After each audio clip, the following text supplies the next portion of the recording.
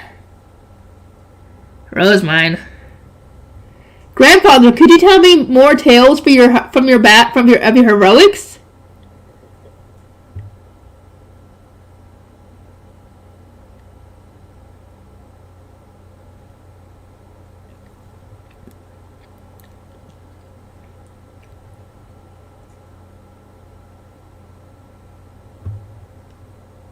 That was so easy. And I'm about to get a new Am I about to get a new nickname? The Beastmaster Saint. The Beastmaster Saint. Oh my god. Spreading legends. Let's see what this one is. I wish to see you, the divine avatar of Messinora, bestow the Grutashite upon the Zent with my very own eyes. How the grand ceremony will be, traditional yet divine. The thought alone makes my heart race, and Idolora is just being all excited about it. He who works in the shadows. Hartmut! Yeah, Hartmut's responsible for that. And as expected. Hartmut? Ferdinand? Could, Lady Rosemont give me Slopstrom's blessing, and am I not good enough? Fine, just be quick. I would like to dream about Lady Rosemont if possible. What about you? I could provide no guarantees. Poor guy, he wanted Rosemont to give him the blessing. But no, Ferdinand came in her stead because she couldn't enter his room because he's a guy and she's a girl. He was so disappointed! Anyway, I'll get to work on editing this, guys. And next time, which is tomorrow, I will get the first part for Volume 10 recorded. And after that, we have to wait until May 15th before the book comes out. So, be ready, everybody. We're not going to have Ascendance of Bookworm for a while after tomorrow.